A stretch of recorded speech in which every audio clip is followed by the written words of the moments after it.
I'm Coach Corey Wayne, and this is my video coaching newsletter. And the topic of this newsletter is going to be successfully transitioning from a full-time employee working for somebody else to a full-time entrepreneur working for yourself. Obviously, in a business that's wildly profitable and successful, and so it gives you the success and the money that you've always wanted and dreamed of.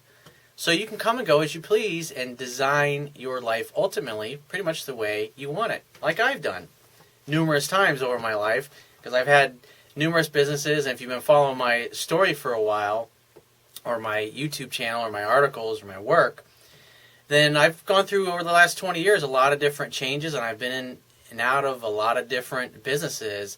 I got my start in the construction industry, the real estate industry, the mortgage and finance industry, and I can't believe it's this long ago. It's almost 8 years ago, I transitioned out of real estate and construction full-time into becoming a full-time life coach. And so I got a great quote here that I want to share with you and this is from another really awesome, outrageously successful entrepreneur. And what I like about this particular entrepreneur is that he tends to build his own companies himself, because there's several different ways you can build a company. Obviously, you can build it yourself, spend all of your own money and your own working capital, and therefore you own 100% of it. Or you can bring in business partners, either equity partners or people that will put their time and effort into, and that's their contribution to the business, or the type where you actually get investors, equity investors, to invest in your business and take an ownership or a share.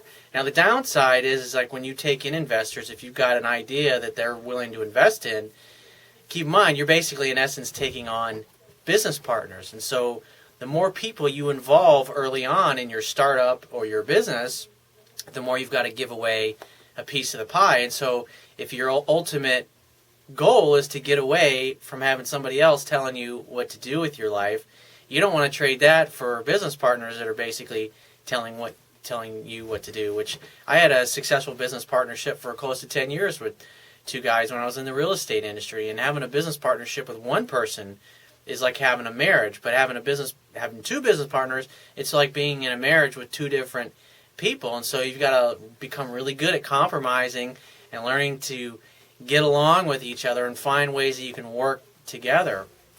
So you always got to know your downside risk. Me personally, and like what I do now, because I'm the sole shareholder of the companies that I own, I don't have to listen to anybody. And that's what I love about this particular guy, is that all of his companies that he's grown and sold successfully, he grows them organically and gets them to the point where they're really successful before he starts taking outside interest.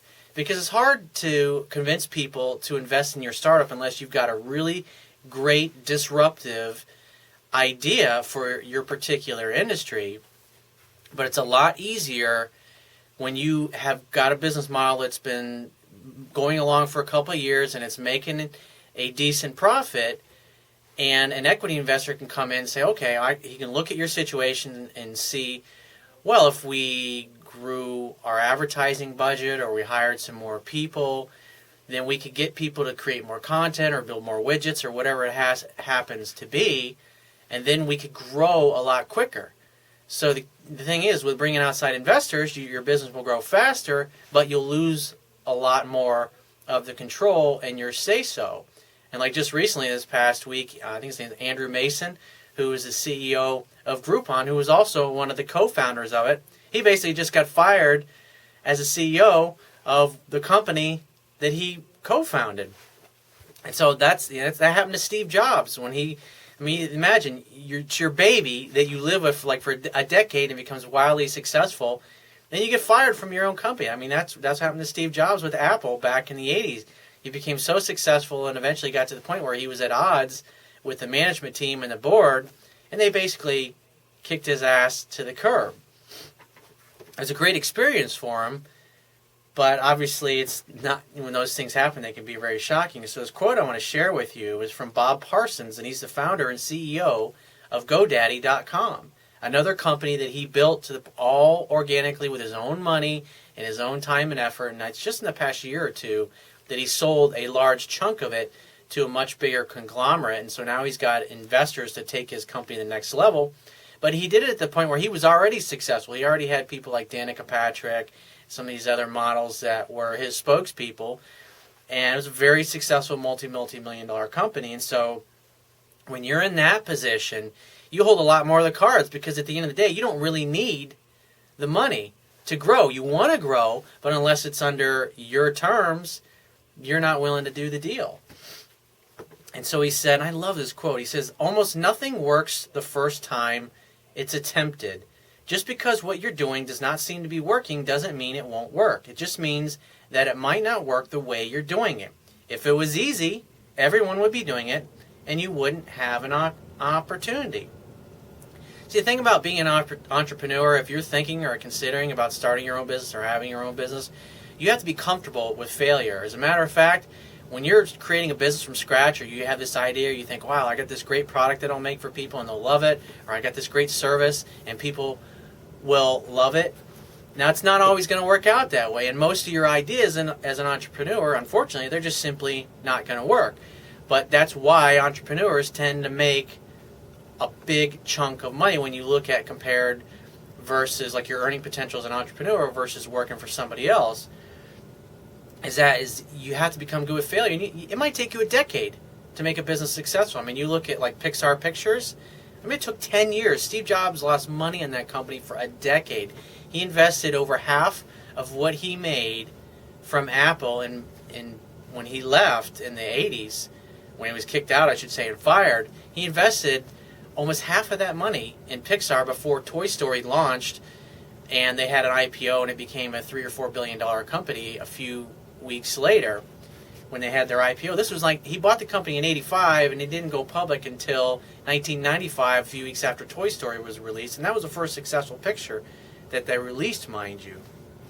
So it's like he said, if you're going to be an entrepreneur, you got to do something you really have a passion for, because it's really hard and it takes a really long time, and it pretty much always you'll never get there as quickly as you want to or you think you will, and you always end up spending a lot more money than you think you will. That's what I've found in every company I've ever had. Is like, if I thought something was going to take 2 years, it ended up taking 5. If I thought something was going to take 6 months, it may have taken 2 years to figure a certain thing out. So I've got an email here from a viewer. He's working for somebody else right now, and he wants to have his own business.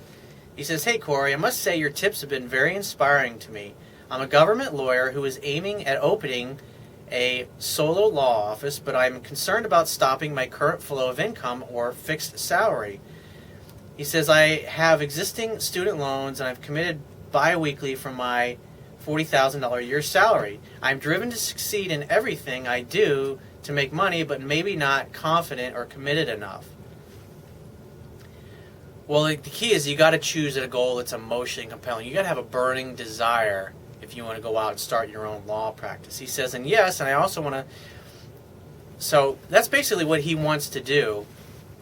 Is that he wants to start his own business and he wants to know how to go about it. So in your particular case, if you're like an attorney or a mortgage broker or a realtor or a consultant, if you're a professional that has some kind of knowledge and expertise, usually, like in this particular case, you're working for somebody else. And so when I started my first business with my former business partners, we actually went and worked for another company where they already had the business model figured out.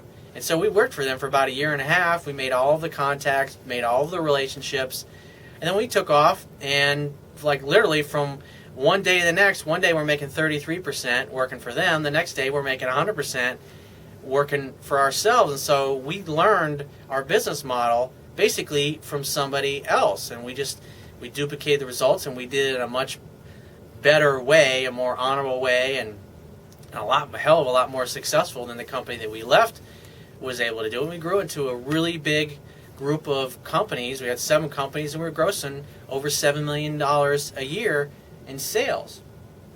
So if you're working for somebody, the easiest, simplest way is to work for somebody, whether you're an attorney or a realtor or a mortgage broker or a sports agent. I mean, you develop your list of clients. And so when you leave, you got to make sure you can leave and take a certain number of those clients with you, or at least they'll follow you.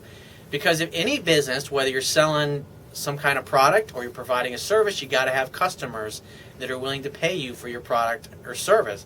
And so if you can't leave a business with a group of clients, you've got to figure out how you can leave and generate leads. And that was another advantage that we had when we left, is that we also knew how this company went about generating the leads to sell the properties that we were finding.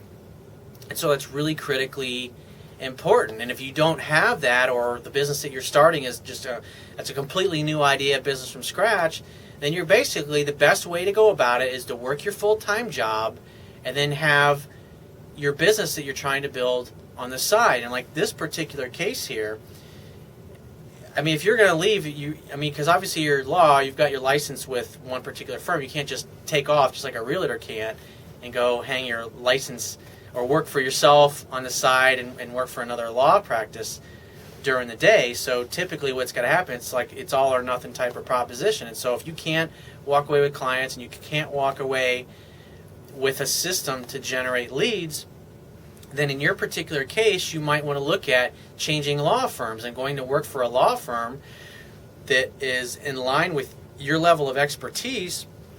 That way, you're able to develop a clientele to where you literally can go working for them one day, and then the next day, it's like you got your website all ready to go, you got your office all leased, it's like everything's set to go. And that's the smoothest, easiest type of transition for someone that's in your particular case. So you might have to bounce around to another law firm where you can go get some clients, because a lot of people think, oh, I'm going to be an entrepreneur, I'm just going to go lease some office space, put my name in the door, and then people are going to be beating my door down. Well, you've got to find a way, because you're going to go out of business pretty quickly if you open a business or you lease space and you have no idea how you're going to go about getting clients. And so the best thing to do in these particular cases is to incubate your business in your bedroom or your garage or your den or your office, whatever it happens to be, until it's making enough money where you can go out on your own. Like when I was in real estate, I was able to model the success of other successful people. And the interesting thing was they had been at that business when I went to work for them about 7 years at that point.